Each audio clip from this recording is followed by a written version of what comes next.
I called my dead brother's phone, and someone answered. My brother, Daniel, died in a car accident last year. He was only 26. Losing him shattered my family, but what hurt me most was how sudden it was. One moment we were texting about meeting up for lunch, the next, I was identifying his body at the hospital. We buried him with his phone. It felt right. That phone was practically glued to his hand when he was alive. I hadn't dialed his number since the funeral. Until last week. The first call. It was late, and I couldn't sleep. Grief does that sometimes, it sneaks up on you in the middle of the night. Out of habit, I scrolled through my contacts. When I saw Daniel's name, my chest tightened. Before I realized what I was doing, I pressed call. The line rang. And rang. Then someone picked up. At first, I heard nothing. Just static. I almost hung up. But then a voice came through, faint, broken. Why did you call me? It was Daniel. The voice. I froze. My brother's voice, clear as day, but wrong somehow. Slower. Hollow. Like he was speaking from inside a cave. Daniel? I whispered. He chuckled, but it didn't sound right. Don't say my name. It hears you when you do. Cold sweat broke across my skin. Who hears me? Silence. Then, faintly, the sound of breathing. Not his. Something heavier, closer to the receiver. I hung up. The texts. The next morning, I checked my phone. 3 unread texts, from Daniel's number. 1:14 a.m., why did you hang up? 1:37 a.m., it's so dark here. 2:06 a.m., don't let it out. I dropped my phone. My hands wouldn't stop shaking. The second call. I swore I wouldn't call again. But of course I did. This time, the line picked up instantly. No ring. I didn't hear Daniel. I heard dozens of voices. Whispers overlapping, male and female, young and old. All murmuring the same words. Answer. Answer. Answer. Then, buried beneath the whispers, Daniel's voice screamed. Hang up now. I did. The last message. That was 2 nights ago. Yesterday, I got a voicemail. No missed call, just the message waiting in my inbox. I don't remember the exact words, but I'll never forget the sound. It was Daniel, sobbing, begging me not to call again. Then, midway through, his voice cut off, replaced by something deeper. A growl that rattled through the speaker. It said my full name. And then it laughed. Now. I blocked Daniel's number. I even considered destroying my phone. But tonight, when I looked at it, the screen lit up on its own. No ringtone. No vibration. Just one notification at the top. One new voicemail from Daniel. I don't want to listen. But I know I will. I listened to the voicemail. I told myself I wouldn't, that I'd delete it without pressing play. But the curiosity, or maybe something darker, wouldn't let me. At 3:11 a.m., sitting in my dark living room, I hit play. The voicemail. At first, it was silence. I thought maybe it was blank. Then I heard breathing. Not Daniel's. Something heavier, ragged, wet. Then, faintly, my brother's voice. Please, please stop calling. It's not me anymore. I can't keep it back much longer. I whispered his name out loud before I realized what I was doing. And in that exact moment, the voicemail shifted. The sound became laughter. High-pitched, distorted, too loud for the tiny speaker. It wasn't Daniel. It wasn't human. Then the voice lowered, deep enough to rattle in my chest. We know your name now. We know your voice. The message ended. The missed calls. The next day, my phone showed 7 missed calls from Daniel's number. All between 4 o'clock and 4:07 a.m. Each one left a voicemail. Each one was blank. At least, I thought they were blank. When I boosted the volume, I could hear whispering in the background. Too faint to make out words, but there were many voices. Not one. Not Daniel. I deleted them all. But my phone wouldn't let me empty the trash. The files stayed, no matter how many times I tried. The stranger.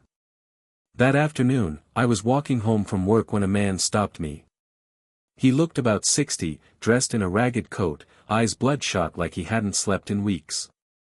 "You've been calling it, haven't you?" he asked. I froze. "What are you talking about?"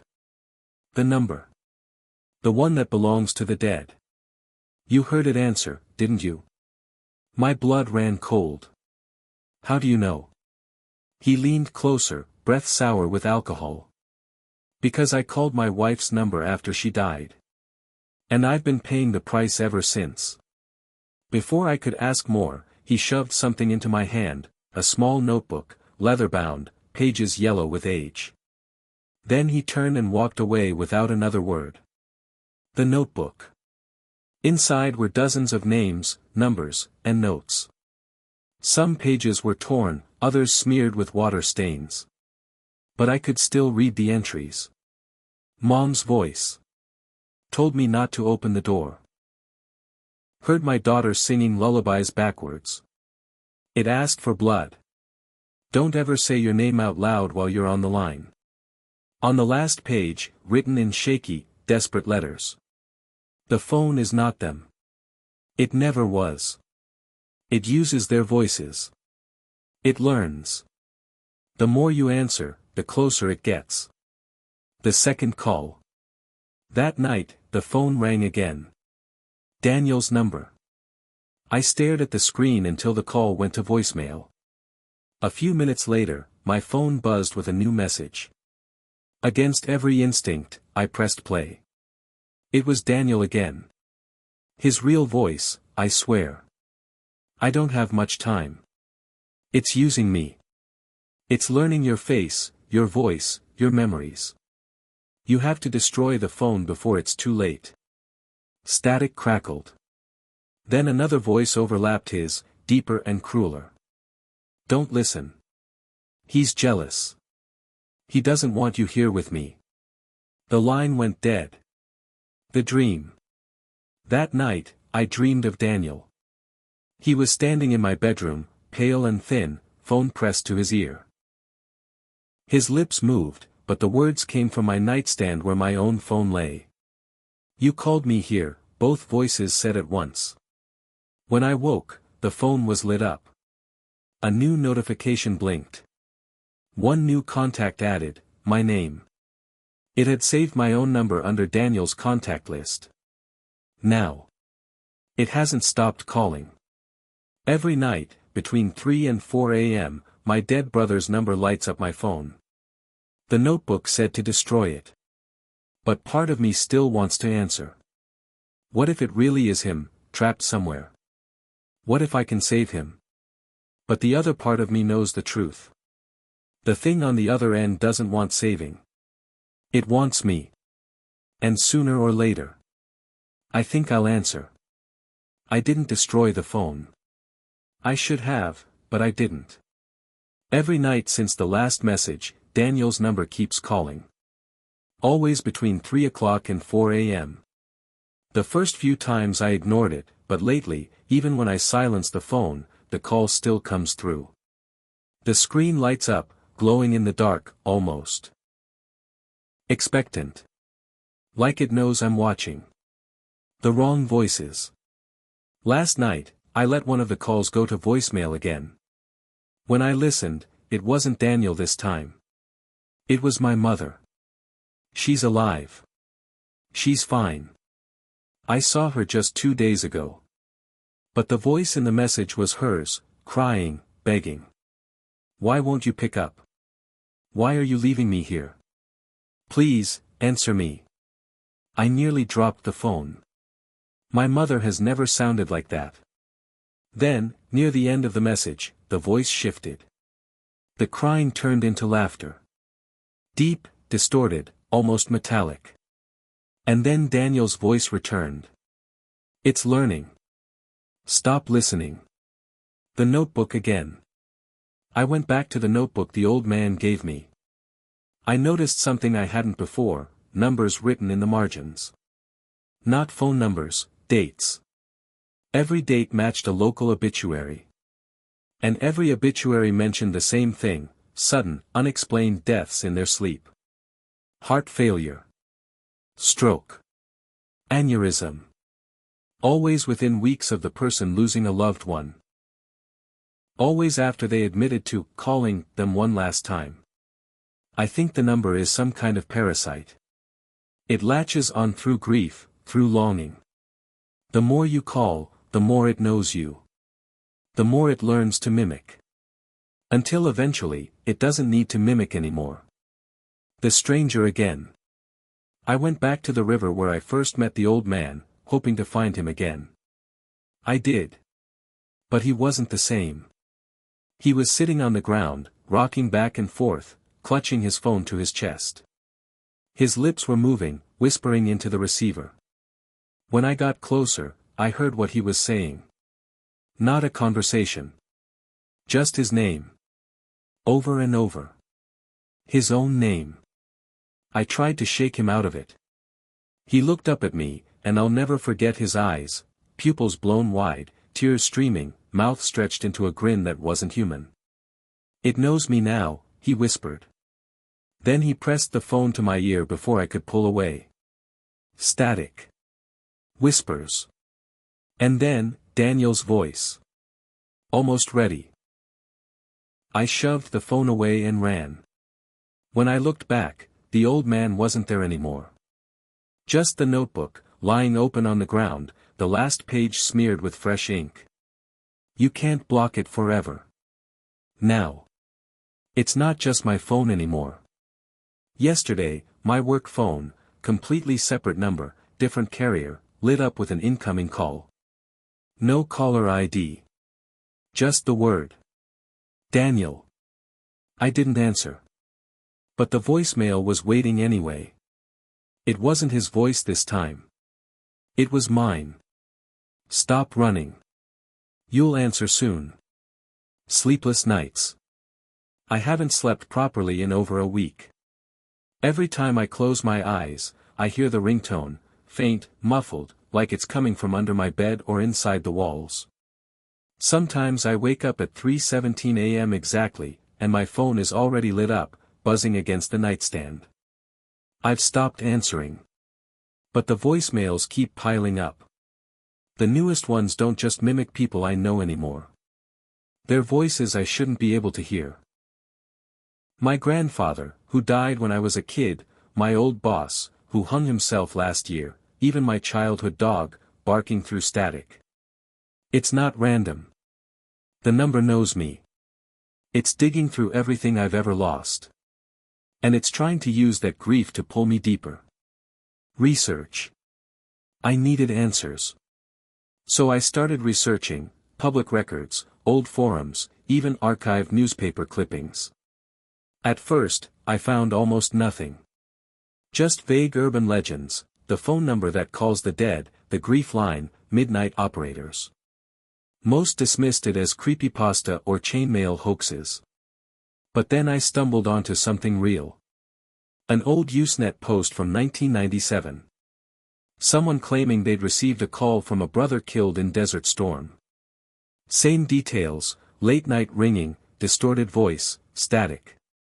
The post ended with, "If you ever hear the voice say, 'almost ready,' don't pick up again." My blood ran cold. That phrase was exactly what I'd heard from Daniel in the stranger's phone. The library archives. I went deeper, local library microfilm, scrolling through grainy newspapers from decades ago. That's when I found the first real lead. June 12, 1964, local operator found dead at switchboard. The article described a young woman who worked night shifts at a telephone exchange. Other operators reported that she'd been acting strange, claiming she could hear voices on dead lines, entire conversations that weren't routed anywhere. She was found slumped over her switchboard, receiver pressed to her ear, face twisted in what the paper called a grotesque smile.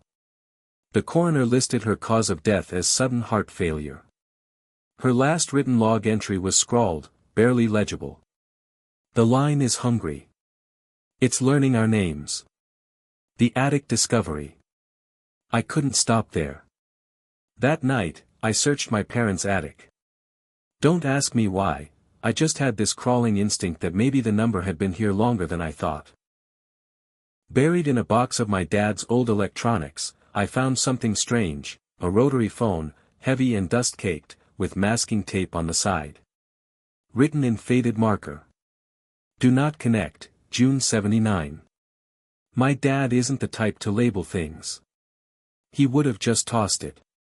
So I knew this was important. Against all common sense, I plugged it into the wall jack. It rang immediately. Not the shrill, metallic ring of an old rotary. No, it was the exact same tone as my cell phone ringtone. I didn't pick up. I couldn't. But the phone answered itself. The receiver lifted, cord stretching like a living thing. And then Daniel's voice came through. I told you. It's older than me. The line went dead. Talking to my dad. The next day, I confronted my dad. I showed him the phone.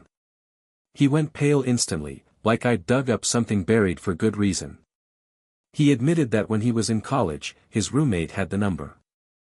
Not just on a phone, memorized. The guy claimed it let him talk to his dead girlfriend. My dad said he watched the roommate waste away over the course of weeks, answering calls at all hours, scribbling notes, barely eating or sleeping. One morning, they found him dead in his dorm, phone receiver still in his hand, his mouth frozen in that same awful smile. The number had been scratched into the wall above his desk. Over and over. That's when my dad swore never to dial it. He boxed the phone, labeled it, and never spoke of it again. Until now. Spreading. It's not just one phone anymore. Yesterday, a coworker asked why I called him at 3 a.m. I didn't. But he showed me his screen. My number. Then, when he played the voicemail, it was Daniel again. Almost ready. Now I'm terrified. Because if the number is spreading beyond me, that means anyone close to me is at risk. Anyone who picks up could be pulled in. I don't know how to stop it. But the thing in the calls, it's not pretending anymore. It's not trying to trick me with familiar voices. Now, it's speaking in its own voice.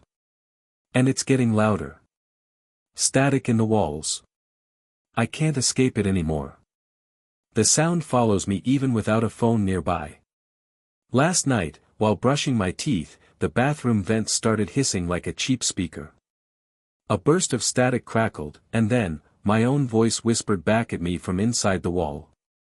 Pick up. I dropped the toothbrush. The voice kept repeating it until the vent went silent. The number doesn't need the device anymore. It just uses whatever it can find. The historian.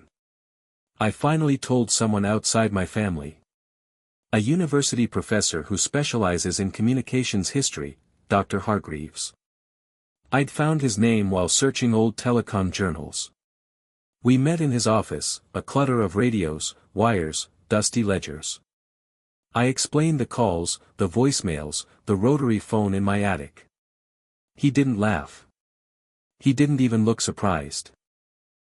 He just nodded slowly and said, "It's still moving."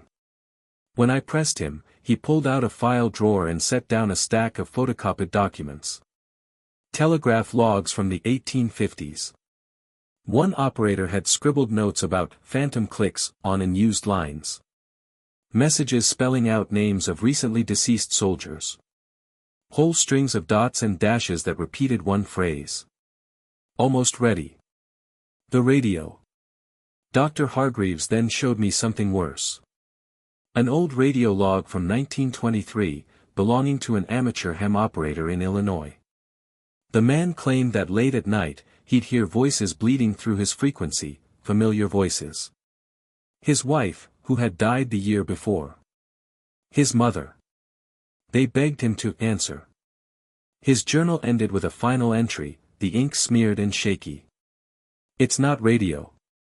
It's not people. It's the number, and it wants a voice to wear. He died 2 days later.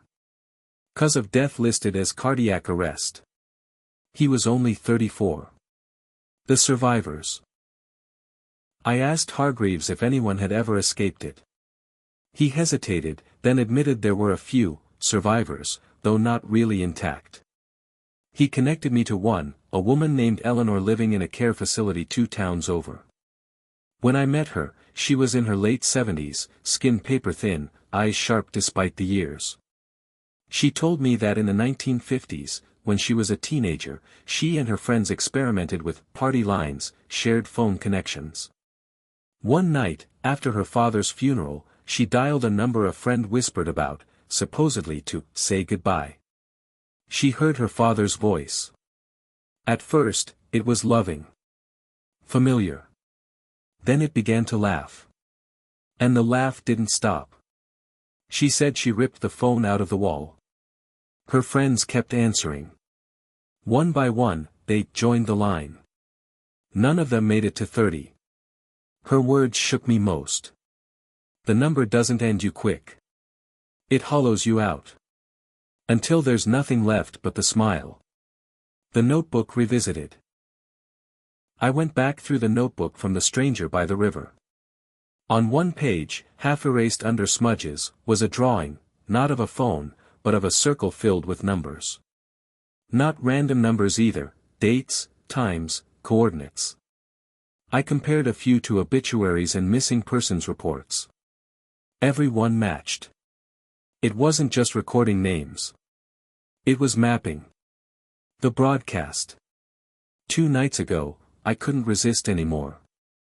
I set up an old shortwave radio, tuning through static at 3 a.m. For almost an hour, nothing. Then, 3 tones. Clear. Sharp. The exact pattern of my phone's ringtone. And then a voice, layered and wrong, like thousands speaking at once. The line was here before wires. Before speech. Before you. Almost ready. I tore the radio's plug out of the wall. But the sound didn't stop. The static kept pouring out for another 5 minutes, even with the radio completely disconnected.